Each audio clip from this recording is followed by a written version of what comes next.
प्राप्तिकर विवरणपत्र भरत असल्याच्या कारणावरून अनेक कुटुंबांचं रेशन धान्य बंद झालंय।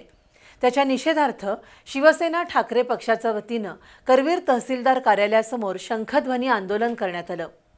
बँकांकडून कर्ज घेण्यासाठी प्राप्तिकर विवरणपत्र भरल्याचे पुरावे द्यावे लागतात। आर्थिक अडचणीतून मार्ग काढण्यासाठी ऐपत नसतानाही अनेक कुटुंबांनी आयटी रिटर्न भरले, पण शासनानं त्याचा चुकीचा अर्थ लावून गोरगरिबांचं रेशन धान्य बंद केल्याचा आरोप शिवसेनेनं केलाय। करवीर तालुका शिवसेना ठाकरे पक्षाच्या वतीनं आज करवीर तहसीलदार कार्यालयासमोर शंखध्वनी आंदोलन करण्यात आलं। शिवसैनिकांनी जोरदार घोषणा देत बीटी कॉलेज परिसर दणाणून सोडला। बँकांकडून कर्ज घेण्यासाठी आयटी रिटर्न भरल्याचा पुरावा लागतो। घर बांधकाम किंवा दुचाकीच्या कर्जासाठी अनेक जण आयटी रिटर्न भरतात, त्यामध्ये अनेक गरीब कुटुंब आहेत। पण आयटी रिटर्न भरल्याचं कारण देत सरकारनं अशा गोरगरिबांचं रेशन धान्य बंद केलंय।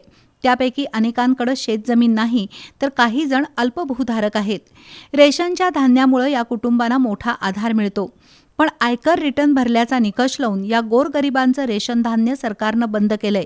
हा निर्णय ताबडतोब मागं घ्यावा आणि गोरगरिबांचं हक्काचं रेशन धान्य मिळावं अशा मागण्या करण्यात आल्या। याबाबतचं निवेदन नायब तहसीलदार भालचंद्र यादव आणि पुरवठा निरीक्षक विलास देसाई यांना देण्यात आलं।